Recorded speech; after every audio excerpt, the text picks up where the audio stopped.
आप सभी को राधे राधे। आप सभी को मेरा प्रणाम। आप सभी का इस चैनल पर एक बार फिर से स्वागत है। मैं मालविका चतुर्वेदी। तो आज इस वीडियो में हम एक बहुत ही सुंदर जगह के बारे में बात करने वाले हैं।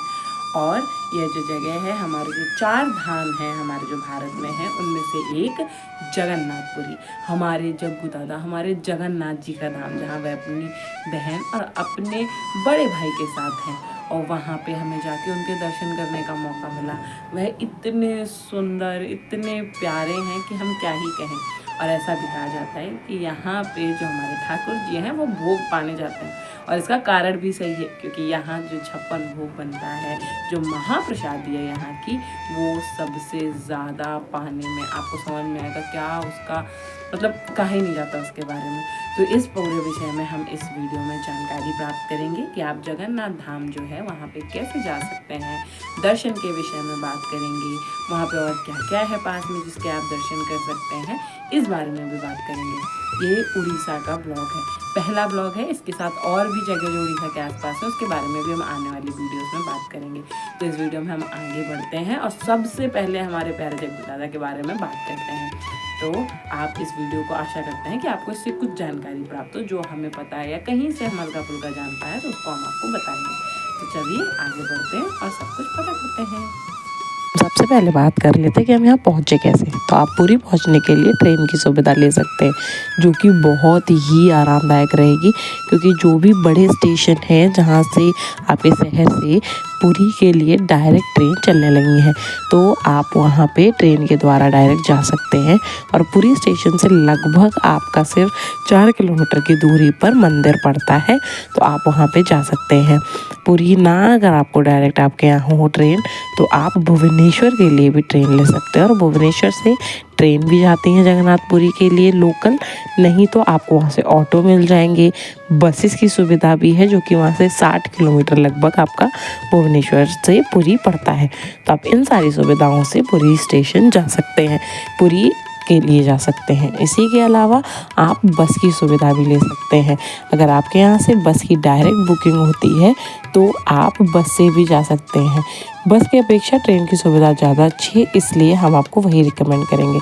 नहीं तो आप प्लेन से भी वहाँ पे जा सकते हैं। आपको डायरेक्ट भुवनेश्वर के लिए प्लेन मिल जाएगा और वहाँ से आप पुरी के लिए जा सकते हैं। तो ये सारी सुविधाओं से आप बहुत आराम से पुरी पहुंच जाएंगे। पुरी पहुंचने के बाद आपको बाहर ऑटो, कैब या फिर जो भी बुकिंग करके आप आराम से जा सकते हैं।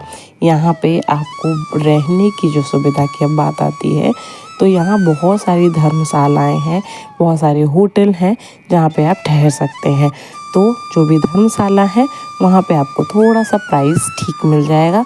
बाकी आपको जो रूम में जितनी ज़्यादा फैसिलिटीज़ होंगी। अब हम बात करते हैं कि आप जाएँ कहाँ। तो जो जीटी रोड है वो मेन, आपको वहीं पे ही अगर होटल लेते हैं तो आपको सब चीज़ बहुत नियर बाय पड़ जाएगी। वहाँ से एक तो आपका मंदिर बहुत पास है, सारा मार्केट वहीं पे आपको मिल जाएगा। इसी के साथ आपको, क्योंकि वहाँ से ज़्यादा इधर उधर कहीं ट्रैवल नहीं करना पड़ेगा, गुंडीचा टेम्पल है वो भी वहीं पास में ही है। इसी के अलावा आपको वहाँ का जो गोल्डन बीच है जो बहुत फेमस है, वो भी वहीं से पास में है। तो इन सब जगह के लिए आप आराम से यहाँ से वॉकिंग डिस्टेंस पे है। तो आप कोशिश करें कि आपको जो भी धर्मशाला है, जो भी या फिर रूम है, तो वो आप जीटी रोड पे ही लें। जहाँ आप जो ये जगह देख रहे हैं जीटी रोड ही है। अगर यहाँ किसी कारण से नहीं मिल रहा और बहुत ही पीक सीजन में गए हैं तो आप सीटी रोड पर भी ले सकते हैं। सीटी रोड से मंदिर लगभग 4 किलोमीटर की दूरी पे पड़ता है और वहाँ पे भी आपको बहुत सारी धर्मशाला और जो रूम है वो अवेलेबल हो जाएंगे। तो आप इन दोनों जगह में से रूम ले सकते हैं और आराम से मंदिर के दर्शन के लिए जा सकते हैं। मंदिर के पास में आप जितनी ये धर्मशाला वगैरह देख रहे हैं, ये सारी चीज़ें देख सकते हैं। अब बात करते हैं मंदिर के विषय में। पुरी में स्थित जगन्नाथ मंदिर भगवान जगन्नाथ जी यानी कि श्री कृष्ण को समर्पित है। एक प्रसिद्ध हिंदू मंदिर है जो भारत के उड़ीसा राज्य में स्थित है। इसे हिंदुओं को 4 धाम में से एक बताया जाता है।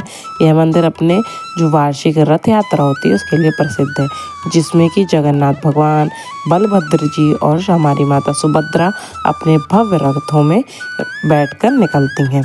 तो आपने ज़रूर सुना होगा रथ यात्रा के विषय में। तो ये सारी चीज़ें यहाँ की बहुत फेमस हैं, जो जिसके विषय में अगर आपने कभी भी जगन्नाथ जी के बारे में सुना है तो लोग बात करते हैं। तो अब हम और जानकारियाँ की प्राप्त कर लेते हैं कि जो हमारा मंदिर है वह इसकी टाइमिंग जो है ये बहुत ही कम समय के लिए बंद होता है, जो कि आपकी रात्रि में है। 12 से 5 बताया जाता है बंद होना। सुबह 5 बजे इसके पट खुलते हैं और 12 बजे का इसका मतलब बंद होने का समय। परंतु अगर लाइन में कोई भी जो रह जाते हैं लोग दर्शन के लिए, उनको अंदर किया जाता है। जब वो पूरा दर्शन कर लेते हैं तभी सारी पट बंद किए जाते हैं। इसका मतलब कि कभी कभी रात में 1 भी बज जाता है, 2 भी बज जाता है, तो इस तरीके से यहाँ पे दर्शन होते हैं। परंतु सुबह 5 बजे ही इनके पट खुलते हैं। इसी के साथ मंदिर में आपको परिसर में एंट्री करने के लिए सिंह द्वार से एंट्री होती है। आप जो ये द्वार देख रहे हैं ये मेन द्वार है। यहाँ पे 4 द्वार हैं, ये पूर्व, पश्चिम, उत्तर, दक्षिण, जिसमें से सिंह द्वार से एंट्री होती है। यहीं पास में आपको लॉकर की सुविधा भी मिल जाएगी। अंदर आपको फ़ोन अलाउ नहीं है, आप शूज़ बाहर जमा कर सकते हैं, बैग कर सकते हैं। छोटे पर्स जो होते हैं, साइड बैग होते हैं, इन्हें आप ले जा सकते हैं। और परिसर में आप देख रहे हैं जो रेलिंग वगैरह की है सुविधा, तो यहाँ पे आपको लाइन लगानी पड़ेगी। हम आपको एक बात बहुत ही मतलब अच्छे से ये बताना चाहेंगे कि मंदिर के अंदर जैसे फ़ोन अलाउ नहीं, तो हम आपको मंदिर के अंदर का तो कुछ नहीं दिखा सकते, परंतु आप बाहर से देखिए कैसे छोटे से जगन्नाथ जी जो देख रहे हैं हमें। खैर, इसके और अंदर आप जब जाएंगे तब आपको वहाँ पे तीनों लोगों के दर्शन होंगे। मंदिर परिसर में बहुत सारे मंदिर हैं और पूरे भारत में सिर्फ एक एकादशी जी का मंदिर है, एकादशी माता का, वो आपको यहीं अंदर मिलेगा। इसी के साथ यहाँ पे आप महाप्रसादी ग्रहण कर सकते हैं और यहाँ सब जगह दर्शन कर सकते हैं। दिन में यहाँ काफ़ी ज़्यादा भीड़ होती है, तो इस वजह से अगर आप कोशिश करें कि आप जो सुबह वाले दर्शन होते हैं वहाँ के लिए जाएं। अगर आप चाहते हैं कि आप सुबह सुबह यहाँ दर्शन कर लें तो आप हर हाल में 3 बजे तक पहुँच जाएं लाइन लगाने के लिए, क्योंकि जो भी शुरुआत में लोग होते हैं, जो कि लगभग 150 से 200 लोग जो चले जाते हैं, उसके बाद फिर से लाइन बंद हो जाती है। और फिर अंदर सुबह के टाइम का जो भी अंदर चले जाते हैं लोग, भजन होते हैं, आरती होती है, वो सब आपको मिलेगी। तो आप कोशिश करें कि आप सुबह 3 बजे यहाँ पे अगर पहुँच जाते हैं तो आपको आराम से जो मंगला दर्शन होते हैं उसमें बहुत आराम से दर्शन हो जाएंगे। वरना दिन में काफ़ी ज़्यादा भीड़ होने की वजह से आपको परेशानी हो सकती है। तो अब हम कथा जानते हैं।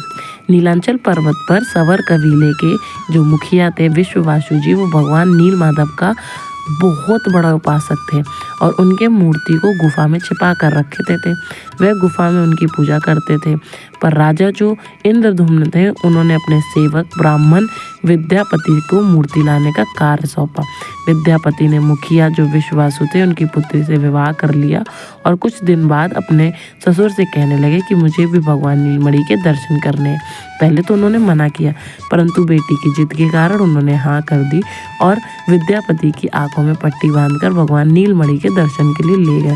पर विद्यापति इतने चतुर थे कि उन्होंने रास्ते में जाते समय सरसों के दाने गिराते गए और उसके बाद उन्हीं के मदद से वह वहाँ पे मूर्ति के पास पहुँचे और भगवान नीलमणि की मूर्ति को चुराकर भगवान के पास, जो अपने राजा थे उनके पास लेके लौट आए। पर जब ये बात विश्ववासु को पता चली तो वो बहुत दुखी हो गए और उनके दुख को देखकर भगवान भी बहुत दुखी हो गए। तो वह वापस से उस गुफा में राजा के पास से चले गए। जाते समय उन्होंने राजा इंद्रधुम्न से ये वादा किया कि वह उनके पास उनका विशाल मंदिर बनवाए, तब वह उनके पास लौटकर आ जाएंगे। राजा ने ऐसा ही किया और भगवान से प्रार्थना की कि वह उनके पास आ जाए। तो भगवान ने उनको स्वप्न में बताया कि द्वारका से एक बहुत बड़ा लकड़ी का टुकड़ा बहता हुआ आ रहा है, आप उसे लेकर मेरी उससे मूर्ति बनवाइए। राजा ने सेवकों से कहा कि उस टुकड़े को ढूंढो। वह टुकड़ा तो मिल गया, परंतु कोई उसे उठा कर नहीं ला पा रहा था।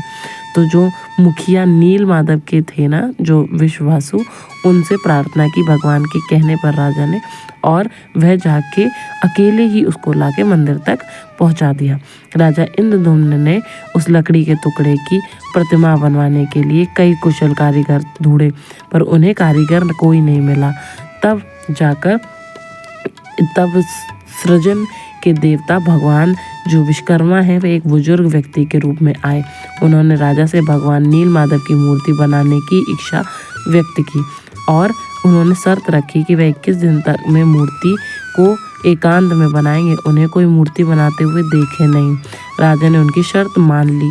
अब लोगों को कमरे के अंदर से जब कोई आवाज़ नहीं आई, ना छैनी ना हथौड़े की, तो रानी घबरा गई और उन्होंने राजा से बोला कि क्या हो गया, आप एक बार देख तो लो।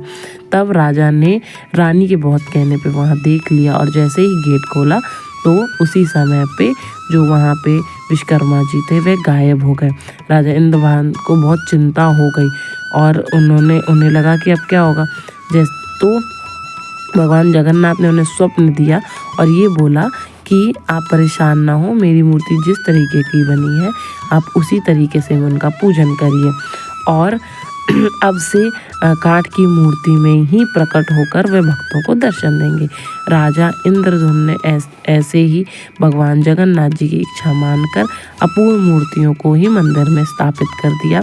इस प्रकार तब से भगवान जगन्नाथ और उनके भाई बहन जो दोनों लोग हैं उनके दर्शन हम पाते हैं। तो यह थी जगन्नाथ जी की कथा। तो आप अगर कभी भी पुरी जाते हैं तो यहाँ पे बहुत आराम से दर्शन कीजिए। तो आशा करते हैं कि आप पुरी अगर नहीं गए तो पहुँचे और दर्शन करें। तो आप सभी को ये वीडियो कैसी लगी? जो हमारे जग्गू दादा उनके दर्शन का आपको भी सौभाग्य प्राप्त हुआ है या नहीं हुआ है, इसके विषय में आप हमें इस वीडियो में नीचे कमेंट करके बता सकते हैं। बहुत से लोग पहले गए होंगे तो वो ये ज़रूर बताएं कि जब आप पहले गए थे तो इस वीडियो में जो आपने देखा उसमें क्या बदलाव हुआ है। वैसे तो बहुत बदलाव होता, हम भी पहले गए थे, उससे अब में बदलाव हमें भी समझ में आया।